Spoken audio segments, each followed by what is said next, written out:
This message comes from Carvana. With Carvana Value Tracker, you can track your car's value anytime, anywhere. Carvana will even let you know when your car's value changes with updated emails. However you value your car, know its worth with Carvana Value Tracker. Hey, it's Ramteen. Before we get back to the show, the end of another year is coming up, and our team is looking back at all the great stories we've been able to bring you in 2024 because of your support. We explored everything from the basis of the constitutional amendments to the science and politics of smell to the history of the conflict in the Middle East. And it's because of listeners like you who step up to support our work, either by giving to your local station or by joining NPR Plus. If you don't know what I'm talking about, NPR Plus is a great way to support the independent public media you rely on from NPR.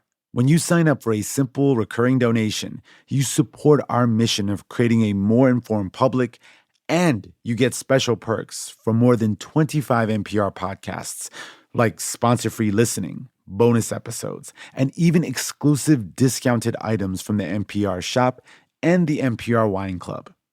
By donating now, you'll fund NPR's award-winning journalism across the country and around the world. Join us on the plus side today at plus.npr.org. Thank you. And now, on to the show. Once upon a time,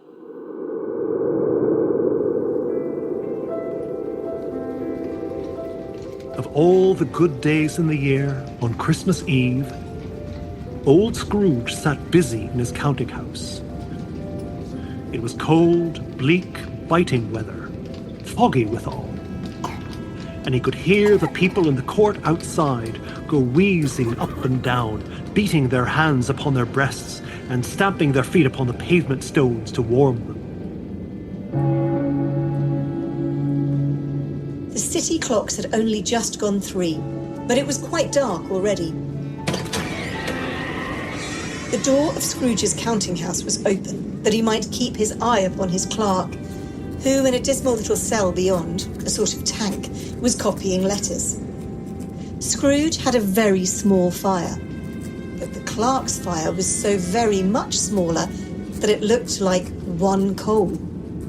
But he couldn't replenish it, for Scrooge kept the coal box in his own room. Wherefore the clerk put on his white comforter and tried to warm himself at the candle. "Merry Christmas, Uncle! God save you!" cried a cheerful voice.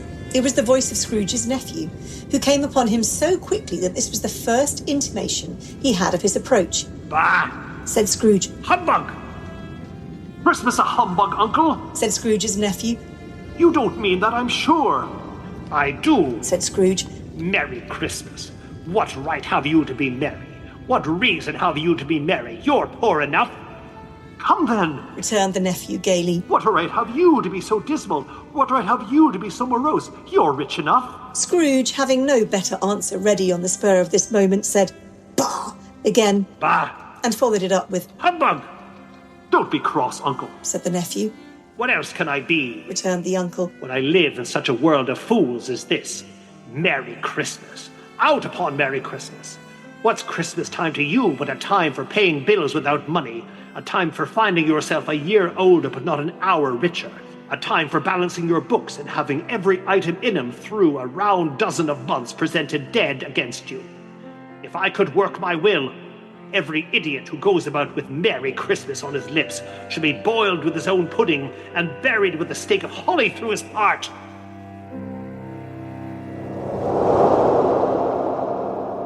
"'Tis the season to be jolly, fa-la-la-la-la-la-la-la. Merry Christmas, everybody." You've probably seen a version of A Christmas Carol. Since Charles Dickens first wrote it in 1843, there have been hundreds of adaptations, each one with its own twist. My personal favorites? Good morning, Mr. Duck. Bah Humduck, A Looney Tunes Christmas, and... Hello! Welcome to the Muppet Christmas Carol. My name is Charles Dickens. And my name is Rizzo the Rat. Hey, wait a second. You're not Charles Dickens. I am too. No, a blue furry Charles Dickens who hangs out with a rat. Absolutely. The basic story goes, it's Christmas Eve, and a miserly old man named Ebenezer Scrooge is visited by 3 ghosts who take him into the past, present, and future to teach him the value of kindness and generosity, the true spirit of Christmas. The book was an overnight sensation, and Charles Dickens, already famous, became a legend. Some people would consider him the originator of Christmas or the inventor of Christmas. This is Leon Litvak. He's a professor of Victorian Studies at Queen's University in Belfast, and editor of the Charles Dickens Letters Project. There's a famous story that goes, a journalist at the end of the 19th century, after Dickens had died, went to Covent Garden Market. And he encountered there a small girl who was selling fruits and vegetables, probably illiterate. And he said to her, well, Charles Dickens has died. And she says, oh, will Father Christmas die too? Before A Christmas Carol, the holiday wasn't as widely celebrated as it is today. Many people didn't even get the day off work. Dickens had already devoted his life to documenting urban London's harsh realities. Dickensian has become a catch-all word for that world. A world of unfair working conditions, meager wages, homeless families, and hungry children. I think that even more than Christmas, Dickens is well known for his championship of social issues. And he wrote a novel to represent what he saw. But of course, as the book's fame spread from England to the US and around the world, Christmas took on a life of its own. A very different one than what Dickens might have imagined. When Jingle Bells starts playing in department stores pretty much as soon as the clock strikes midnight on Halloween. Jingle bells, jingle all the way. The soundtrack to a season of spending. Hey, jingle bells, jingle all the way. Oh, what fun it is. I am the ghost of Christmas past. I'm Ramteen Arablouei. And I'm Rand Abdel Fattah. Coming up, how A Christmas Carol changed Christmas.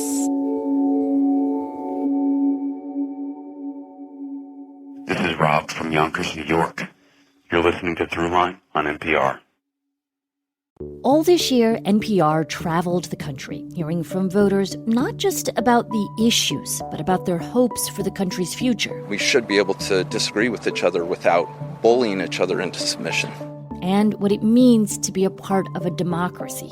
Invest in coverage that moves us forward together by giving today at donate.npr.org. Hi, I'm Ramteen Arablouei from Throughline. Electricity, internet, cell service, all the things we rely on every day can be unreliable or inaccessible in an emergency. But through any storm or crisis, radio is a lifeline. Support the resource that's here for you no matter what. Give today at donate.npr.org.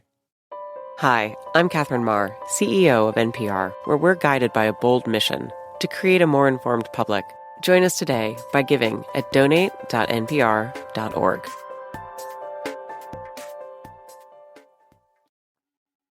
Part 1, Great Expectations. My teachers at primary school, she said to the class, has anybody ever heard of Charles Dickens? And I thought it was some weird joke being played on me by my parents or something. This is Lucinda Dickens Hawksley, a historian of Victorian England, author of a number of books about Dickens and Christmas, and Charles Dickens' great-great-great-granddaughter. I knew that he'd written Christmas Carol and I knew about Oliver Twist, but I think when you're that little, you don't necessarily realize that that means that other people know who they are. Today, she's our ghost of Christmas past. And our first stop is the year 1812. The Marquis and Marchioness Camden gave a magnificent ball in Suffolk at their seat in Kent. It was always reported in the newspapers here what the royals had given each other for Christmas, which duchesses had the most lavish parties. The preparations displayed uncommon taste and consisted of the usual brilliancy of light. what people were wearing, what people were eating. About 1 o'clock, the company supped. At 4:30, the party broke up. Charles Dickens would have been way too young to appreciate all the gossip. He was just 10 months old. This was his very first Christmas. He had one older sister, Frances, but he was the oldest boy. His father, John, and his mother, Elizabeth, loved Christmas and each other. It was a very loving marriage, but they were both fairly irresponsible, particularly John, when it came to money. But they made sure to fill their home with the one thing that was virtually free: music.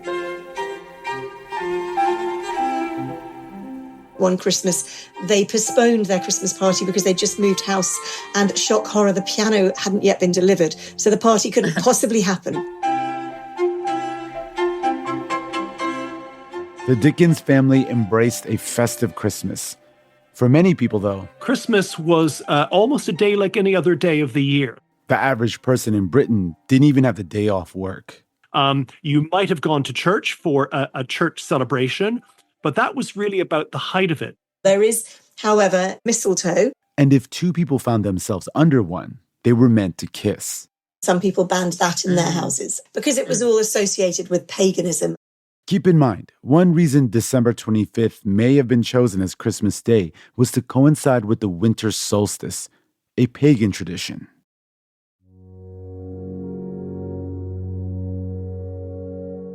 At this time, the world itself seemed to be changing meaning at lightning speed. New machines were transforming everything about how people lived and worked.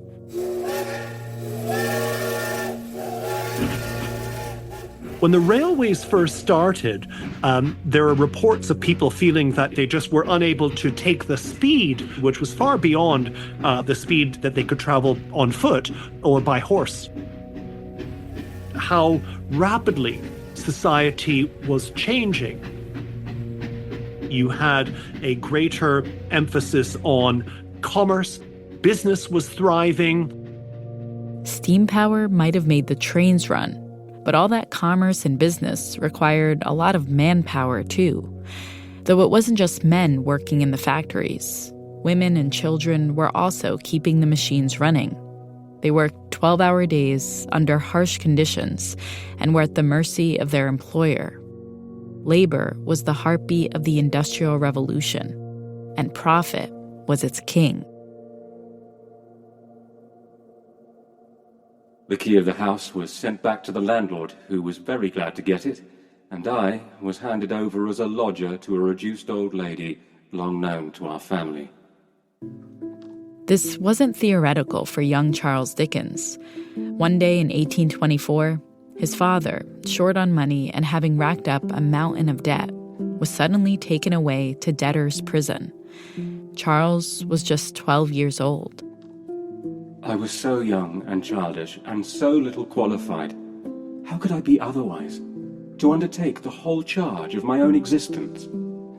I think he realised quite early on that his parents didn't have a great sense of responsibility when it came to making sure that their children had enough to eat and clothes to wear and everything else. Dickens later wrote about this experience. When I had no money, I took a turn in Covent Garden Market and stared at the pineapples. Initially, it was just his father who went into the prison cell, but then his mother couldn't afford to pay rent for them. So she and her younger children all had to move into the prison cell because they didn't have anywhere else to go. Wow. As for Charles, they couldn't afford to pay his school fees. He was told that he had to leave school. So Charles Dickens ended up in a factory that produced a liquid called blacking, and it was used for things like coach hoods and boots and front steps, anything that needed a black colour to it. And he obviously thought he was never going to get to have the kind of life that he wanted. I know that I worked from morning to night with common men and boys, a shabby child. I know that I have lounged about the streets, insufficiently and unsatisfactorily fed. I know that, but for the mercy of God, I might easily have been, for any care that was taken of me, a little robber or a little vagabond.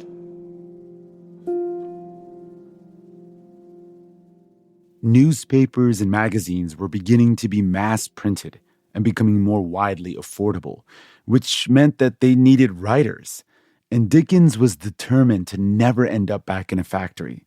So in the late 1820s, he decided to pursue a career in journalism. Became a freelance journalist, taught himself shorthand, and started looking for work. His journalism looked at every level of the world around him: cab drivers and slum dwellers, bachelors and boarding houses, parliament and the courts, hospital patients and prisoners. And while working as a reporter, he started writing short stories, and these were his first works of fiction. He'd publish them anonymously. So what you would do at the time, if you wanted to be published, you would put them through the door of a magazine and hope that they would publish them for free, just so you could see your words in print. His pen name was Boz. That was the nickname of his youngest brother, Augustus. And that collection of stories came to be known as Sketches by Boz. They gave snapshots of daily life in London. And they were a hit. His stories were just very simple, often very funny, sometimes very sad. Matrimony is proverbially a serious undertaking, like an overweening predilection for brandy and water. It is a misfortune into which a man easily falls, and from which he finds it remarkably difficult to extricate himself. A little bit like stand-up comedians do observational comedy today, where they pick up on a small element of something, and it's something that everybody can identify with and go, oh, I know someone who does that. Well, I've been in that situation myself. So it spoke to the people in general. And pretty soon, he was commissioned to work on the Pickwick Papers. His very first novel. Mr. Pickwick gazed through his spectacles for an instant on the advancing mass, and then fairly turned his back and, we will not say fled. Firstly, because it is an ignoble term, and secondly, because Mr. Pickwick's figure was by no means adapted for that mode of retreat. And then he wrote Oliver Twist. The boy was lying fast asleep on a rude bed upon the floor, so pale with anxiety and sadness and the closeness of his prison that he looked like death. And Nicholas Nickleby. Memory, however sad, is the best and purest link between this world and a better. Eventually, he started publishing under his real name. And before he'd reached the age of 30, people all across the world began to know Charles Dickens. He just became incredibly famous. One of the things that made Dickens more popular than other writers was that his works dealt not just with the upper classes, which is what most authors of that time had done. And what Dickens did was he wrote about everybody, from aristocracy down to street sweepers. And everybody could identify with him. There is one broad sky over all the world, and whether it be blue or cloudy, the same heaven beyond. There's a very famous painting of Dickens on quite a plush upholstered chair, and he is sitting at a table, and he's got very long, flowing, dark-colored hair, and he has this youthful appearance. He wears a gold tie pin, and he looks fabulously impressive and wealthy. Because of new mass printing machines, paintings like this one could be engraved, reproduced by the thousands, and then could be circulated around the world, and people would become familiar with the image, the visual image of a person. Dickens' stories and his face were especially popular in the U.S. So in 1842, he set off on a ship. With very, very high hopes, expecting that he was going to absolutely love it. No visitor can ever have set foot on those shores with a stronger faith in the Republic than I had when I landed in America. And he thought that this great American experiment could yield lessons for the rest of the world, particularly the United Kingdom. However, what he found was not quite to his liking. All that is loathsome, drooping, decayed is here. He found, unfortunately, that there was too great an emphasis on materialism, too great an emphasis on the love of money. And too great an obsession with celebrity. He was followed down the streets with people wanting to cut off locks of his hair. Once, on a boat traveling the Great Lakes, he awoke to a, quote, party of gentlemen peering through his cabin window. He found the manners of the Americans to be appalling. There was actually a lot he found appalling. Underhanded tamperings with public officers, cowardly attacks upon opponents, with scurrilous newspapers for shields and hired pens for daggers. On one stop, he visited a prison outside Philadelphia. And he was absolutely horrified to see that black people and white people were treated completely differently, even though they were all in prison. He also traveled to the American South and was appalled by slavery. Now I appeal to every human mind imbued with the commonest of common sense and the commonest of common humanity, and ask, can they have a doubt of the real condition of the slave? Or can they for a moment make a compromise between the institution or any of its flagrant, fearful features and their own just consciences? They got as far as Richmond, Virginia, and they were on a train, and there were two slave owners bartering over a family. And the Dickenses listened to the crying as the father was taken away. So the father was in one train carriage waiting to leave. The rest of his family, his wife and children, were in another train. He wrote very poignantly that he was grateful that he had not been a baby in a slave-rocked cradle, which is a line that still gets to me every time. He said in a letter to his friend back home, "It is not the republic of my imagination."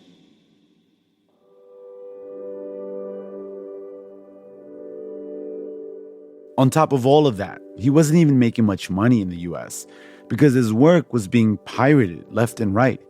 And when he got back to London, he decided to write down his observations in a book called American Notes. Americans hated it. And then his next novel kind of tanked. And his publishers started to think that this was, maybe he wasn't such a good bet after all. He had a wife and 4 kids by this point, with another one on the way, and was on the verge of falling into debt, the thing that haunted him most from his childhood. He desperately needed a new idea to get him out of the red. So he was struggling, and that was one of the things that would have been feeding his own anxiety, his fear of his own children ending up as he and his siblings had done. With the memories of his childhood replaying in his mind, Dickens found himself coming back to one thing: Christmas. It had always been a special time for his family, despite all the hardships they faced. Coming up, Charles Dickens dreams up A Christmas Carol. Hi, my name is Jessie. I live in Santa Cruz, La Laguna, Guatemala, and you're listening to Throughline from NPR. Ho, ho, ho! Santa here, coming to you from the North Pole, where the elves in our podcast division have just completed work on this season's best gift for public radio lovers, NPR Plus. Give the gift of sponsored free listening and even bonus episodes from your favorite NPR podcasts, all while supporting public media. Learn more at plus.npr.org. Hi, it's Terry Gross from Fresh Air. I just interviewed Billie Eilish and Phineas about many things, including how Billie's signature baggy clothes came from watching hip-hop videos. Instead of being jealous of the women who get to be around the hot men, I would be jealous of the hot men. And I wanted to dress like them, and I wanted to be able to act like them. Find this Fresh Air interview wherever you listen to podcasts. It's cuffing season, the cold months where we might look for a warm somebody to cuddle up to. But dating isn't always warm and fuzzy. And this year, there were so many big debates about how we love. On It's Been a Minute, our cuffing season series will help you answer some big questions, like, what is the ick really about? Or, is it okay to date for money? To find out, listen now to the It's Been a Minute podcast from NPR. Part 2, A Tale of Two Cities. I'm a trapper in the Gorba pit. It does not tire me, but I have to trap without a light and I'm scared. I go at 4 and sometimes 3:30 in the morning and come out at 5 and past. I never go to sleep. I would like to be at school far better than in the pit. Sarah Gooder, aged 8 years. Back in London, after his trip to the US, And contemplating what his next book should be about, Dickens was sent a parliamentary report that he couldn't get out of his mind. People had been collecting hundreds of testimonials from children working in Great Britain's mines and factories. It said that Dickens wept when he read them. Isabella Reed, 12 years. I have to stoop much and creep through the water, which is frequently up to the calves of my legs. When the weather is warm, there is difficulty in breathing, and frequently the lights go out. And then he thought, well, who's going to read this? So he did what he could do best, which was to turn it into a work of fiction. He started thinking about how. Dickens was very insomniac for much of his life, so a lot of his thinking was done walking around. Dickens would walk the streets of London for hours at night, thinking. It was the biggest city in the world. There were people of all classes from all over the world. A London that was in the grips of what are now known as the Hungry 40s. There were famines starting. The big Irish famine hadn't quite happened, but there were early signs of what would come. And many, many migrants were coming from Ireland to England. A kind of migrant crisis. It was absolutely overcrowded. In this society where things are allowed to progress without controls, without those kinds of social nets in which to catch the people who happen to fall through, what you're leaving behind is a trail of destitution. On his walks, Dickens would have seen people living on the streets that were filled with horse manure and human waste. London did not have a proper sewer system, sanitation system, until the 1850s. It wouldn't have smelt good. And he would have known to avoid certain areas. I read one account of an area known as Seven Dials, one of the worst slums at the time. And it was said that if you went there and you weren't from there, you could expect to get your throat cut. It was a very violent society. He would have seen children without shoes, with holes in their clothes, shivering in the chilly autumn air. Children were just treated worse than animals. You know, they were hit.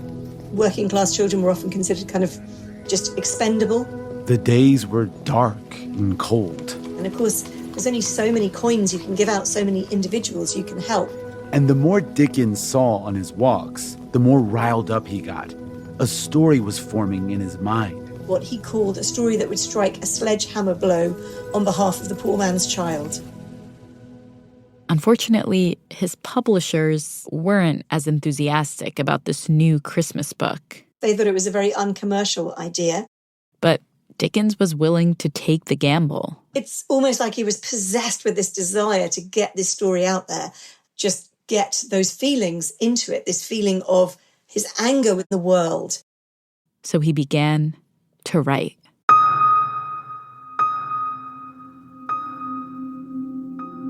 Once upon a time, of all the good days in the year, on Christmas Eve, old Scrooge sat busy in his counting house.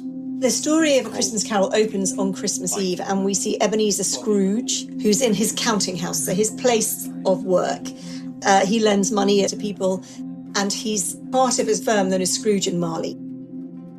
And what we learn is that it's 7 years to that day since Jacob Marley died. Old Marley was as dead as a doornail. Dead as a doornail, says Dickens. And Jacob Marley was just like Scrooge. A squeezing, wrenching, grasping, scraping, clutching, covetous old sinner. Didn't care about anybody, had a lot of money and was a miser. Let any man explain to me, if he can, how it happened that Scrooge, having his key in the lock of the door, saw Marley's face. The ghost of Jacob Marley comes to Ebenezer Scrooge. What do you want with me? Said Scrooge, caustic and cold as ever. Much. Marley's voice, no doubt about it. And Scrooge kind of dismisses it. He refuses to believe in ghosts. You don't believe in me, observed the ghost.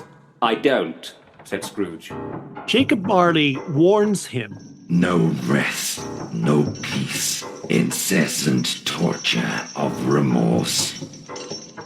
Forced to walk the earth, wrapped in these chains, chains and cash boxes, the sign of the money. All his life he's been accruing. What can he do with it in the next life?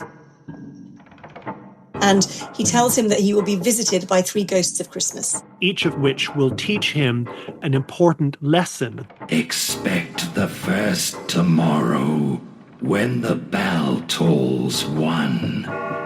Christmas past. Expect the second on the next night at the same hour. Christmas present. The third upon the next night when the last stroke of 12 has ceased to vibrate. And Christmas yet to come, often called Christmas future in adaptations. Without their visits, you cannot hope to shun the path I tread. Scrooge says, oh, no, I don't really want that to happen, thanks very much. But of course it does happen.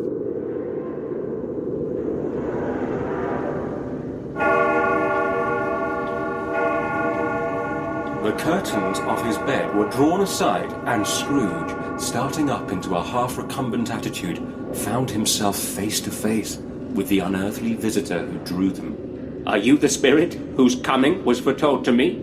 asked Scrooge. I am. "Who and what are you?" Scrooge demanded. I am the ghost of Christmas past. "Long past?" inquired Scrooge. No. Your past. And he gets taken back to his own childhood by the first ghost.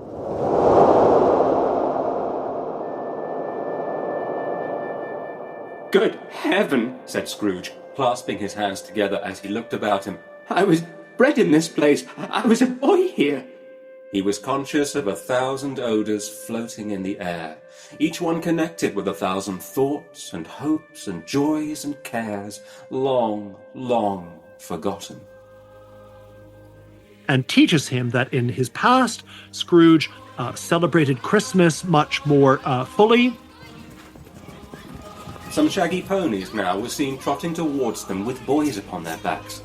All these boys were in great spirit and shouted to each other until the broad fields were so full of merry music that the crisp air laughed to hear it.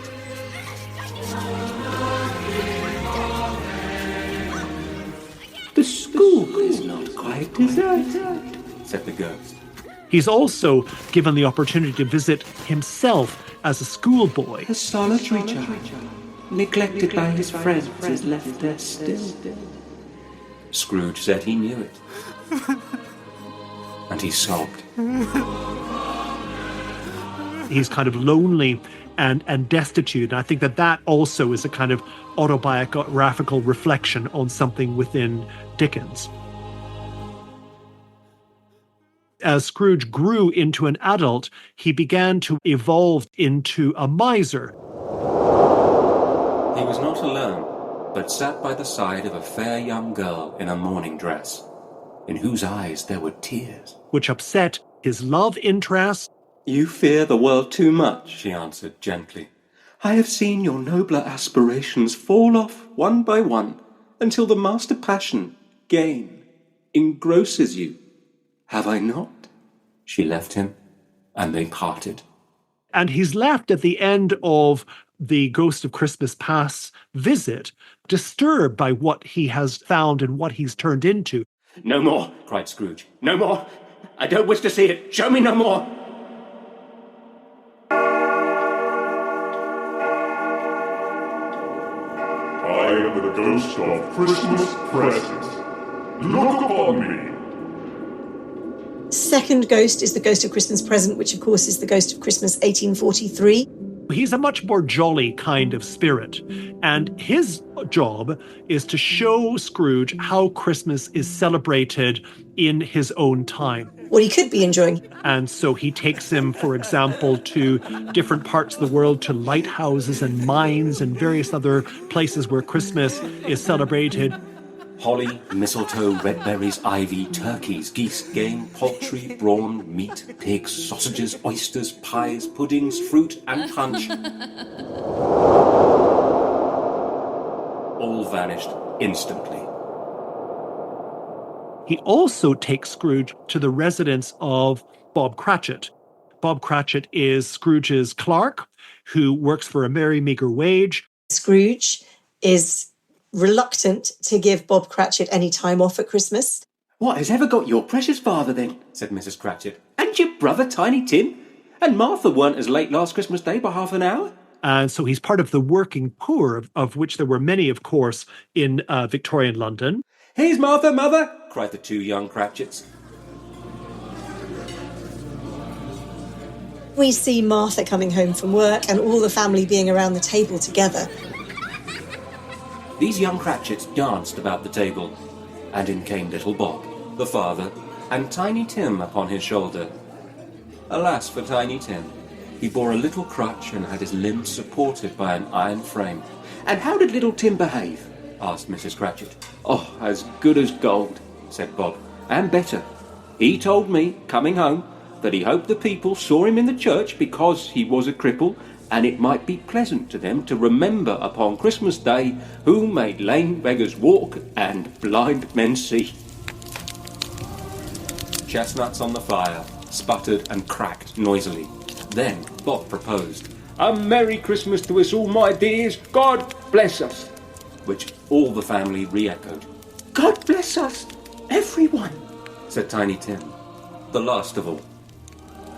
And he shows Scrooge that even in a household that doesn't have very much money, Christmas can still be celebrated with great joy and with great fervour. "Spirit," said Scrooge, with an interest he had never felt before, "tell me if Tiny Tim will live." If these shadows remain unaltered by the future, the child will die. The chimes were ringing the 11:15 at that moment. At the end of that stave, they're called, the different sections of the carol. I see something strange, said Scrooge.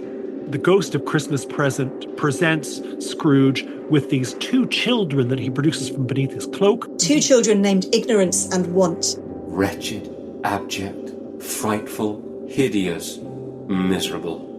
They knelt down at its feet and clung upon the outside of its garment. And the ghost says to Scrooge, "They are man's. They are mankind's children." And they serve as an example of the depths to which society has sunk, particularly in how it treats its children. Dickens said of the two of them, Ignorance and Want. Ignorance was the one that must be feared more than anything, because if you leave a child to grow up in ignorance without any understanding of how to care for themselves or care for other people or care for the world, you create all the villains that Dickens wrote about. The bell struck 12. Scrooge looked about him for the ghost and saw it not.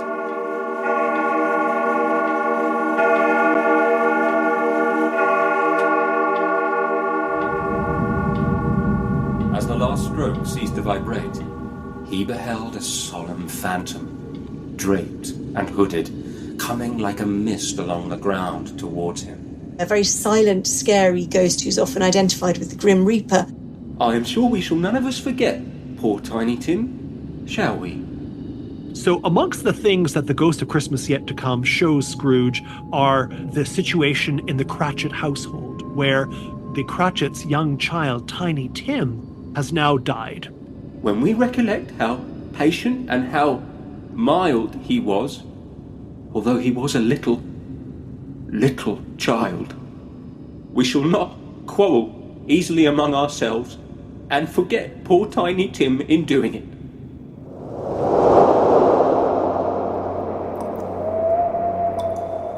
And then we're shown an image of a house that is cold.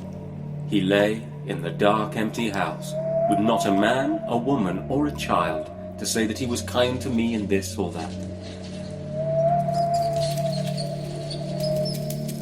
Am I the man who lay upon the bed? He cried upon his knees. And it turns out that this is Scrooge's own house after Scrooge has died. No, Spirit. Oh, no, no. Nobody mourns him. And at that point, Scrooge breaks down completely. Spirit, he cried, tight clutching at its rope. Hear me. I am not the man I was. I will honor Christmas in my heart and try to keep it all the year. I will live in the past, the present, and the future.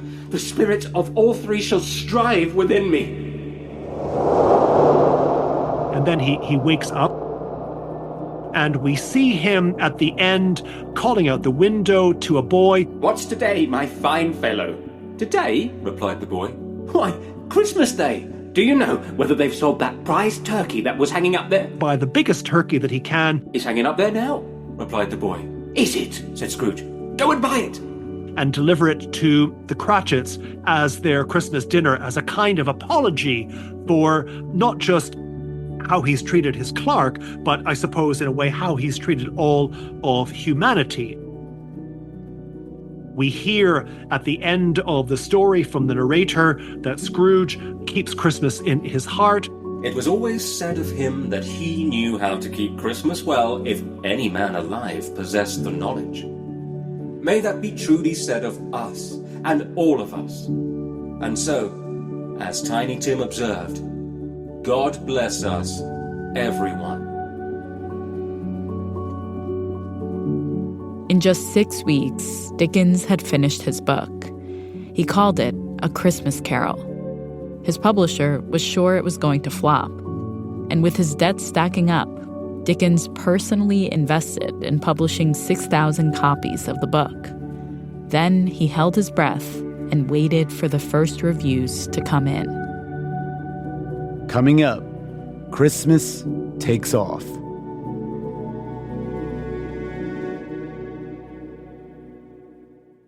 Hi, this is Adam Schaefer calling from Woodland Hills, California, and you're getting smarter because you're listening to Throughline from NPR.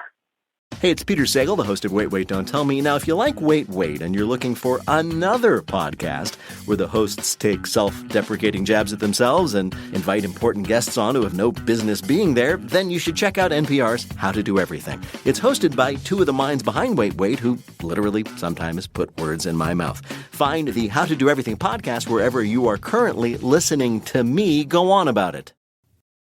Part 3. 1001 Humbugs.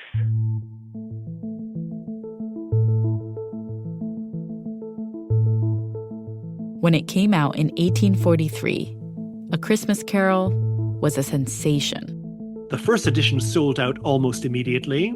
6,000 copies in just a few days leading up to Christmas Eve. It was an instant success, a kind of overnight success. And by the time of Charles Dickens' second U.S. visit in 1867, A Christmas Carol had just become legendary. Dickens traveled by train from as far south as Washington, D.C., and as far north as Maine, hosting hundreds of readings, hitting up major cities like New York and Boston. With an elastic step, he ascended the platform and moved quickly to his crimson throne. The applause, meanwhile, spreading and deepening, till the whole audience joined in one universal and enthusiastic plaudit, which continued for several minutes.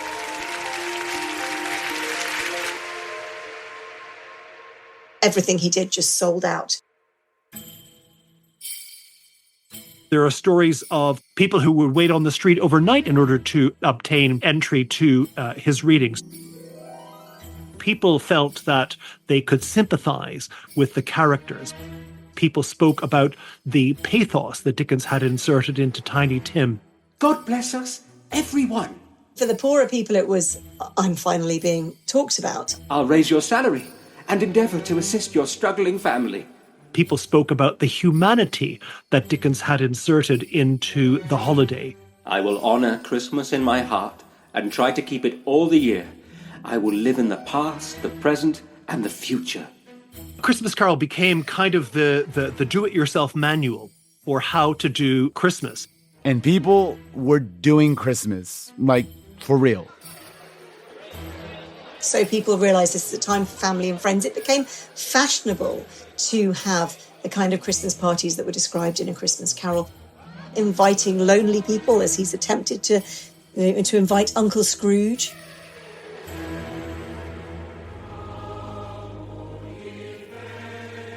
Also, we have Christmas carols, the songs that is associated with Christmas. They call up for people those memories that they have of the songs that are sung at Christmas. That's still the case, of course, because whenever you go into a store, in any place in the world virtually, you will hear Christmas music. The commercial side of Christmas was growing too. The first Christmas card was sold in 1843, the year A Christmas Carol published. The first in-store Santa appeared in Macy's department store in the 1860s. And on that U.S. trip in 1867, Dickens himself was a product. He wrote about this in his letters. The excitement of the readings continues unabated. The tickets for readings are sold as soon as they are ready, and the public pay treble prices to the speculators who buy them up. In one letter, he mentions a man who sold a ticket for $50, which is more than $1,000 today. There were often famous authors in the audience. The readings were covered in the national press. He was so famous he couldn't move without people wanting to talk to him. If I stop to look in at a shop window, a score of passers-by stop. He also had photographs of himself taken that were sold by street hawkers and others at these venues of his readings. So it was very much the kind of 19th century equivalent of going to a Taylor Swift concert and finding, all kinds of Taylor Swift memorabilia and T-shirts and bracelets, whatever else you can imagine that would increase the devotion of the fans to Taylor, or in this case, to Charles. He will make plenty of money. There is no doubt. The New York Times. While we think of A Christmas Carol as something that is heartfelt and something that Dickens wanted to deliver as this kind of gift to the public, we mustn't forget that it was also a commercial venture, and indeed one in which Dickens himself invested. It was as much a financial decision as it was this kind of humanitarian gift that Dickens was giving to the world. He was never completely a humanitarian. He was always the consummate businessman. Okay, so a little Bob Cratchit and maybe a little Scrooge. There were ways in which A Christmas Carol did seem like it was having the kind of impact Dickens had hoped for, or at least according to the lore. There's a story that he was giving a talk in Boston, giving a reading from A Christmas Carol, and in his audience was a factory owner from Chicago who had a Scrooge-like epiphany, who went back to Chicago and said that from that time on, all his employees would get Christmas Day off, and every family who worked for him would be given a turkey every Christmas. But Lucinda Dickens Hawksley, his great-great-great-granddaughter, says that Dickens also had a healthy dose of skepticism. That turkey at Christmas was a nice gesture, but what about the 364 other days of the year? How were workers treated? Who looked out for the poor?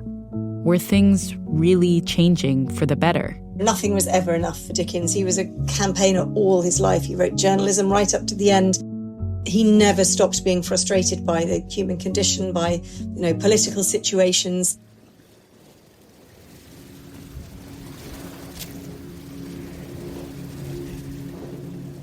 Dickens left the United States in April of 1868. He'd made a lot of money off his readings. Tax inspectors had been chasing Dickens, trying to get a portion of the taxes he owed. Lucinda writes in her book that the sight of the tax inspectors on the harbor after their ship had already set sail cheered Dickens' soul.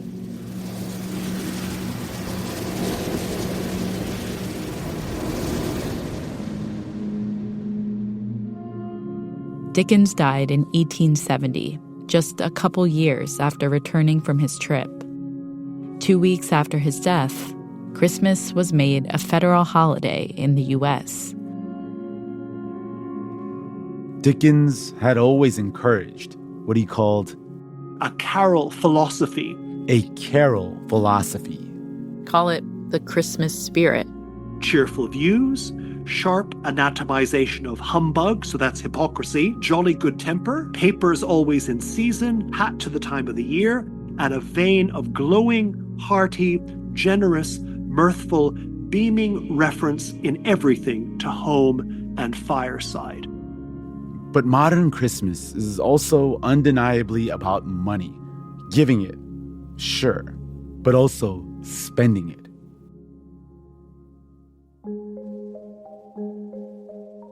What do you think the Christmas book that Dickens, if he were alive today, would look like? Oh, if I knew that, I'd write it and make my fortune. You've got the name already. You know what I mean?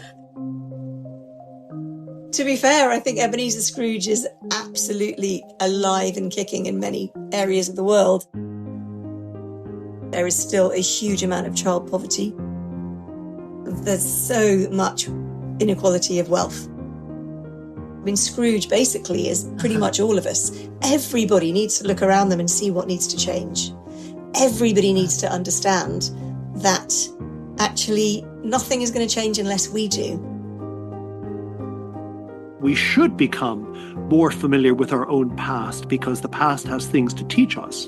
And I think that we all have a responsibility to the past. And we look towards the future, hopefully with bright hopes and with optimism. But at the same time, we have to be looking in both directions.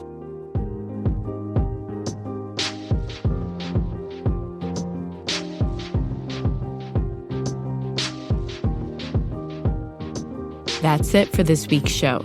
I'm Rand Abdel Fattah. I'm Ramteen Arablouei, and you've been listening to Throughline from NPR. This episode was produced by me. And me, and Lawrence Wu, Julie Kane, Anya Steinberg, Casey Miner, Christina Kim, Devin Katayama. I'm Dominic Gerard. I was the voice of Charles Dickens in this episode. I'm an actor and musician, and I host a podcast called Charles Dickens, A Brain on Fire. Voiceover work in this episode was also done by Darian Woods, Devin Katayama, Irene Noguchi, and Helen De La Haye. Thank you to Johannes Durkee, Tony Cavan, Stuart Harding, Nadia Lancey, Edith Chapin, and Colin Campbell. Fact-checking for this episode was done by Kevin Vogel. This episode was mixed by Gilly Moon. Music for this episode was composed by Ramteen and his band Drop Electric, which includes Naveed Marvi, Sho Fujiwara, Anya Mizani. And if you're looking for a gift for your loved ones this holiday season, consider getting them a Throughline tote bag or t-shirt. You can find them at shopnpr.org. Don't be a Scrooge. Get one today. Thanks for listening.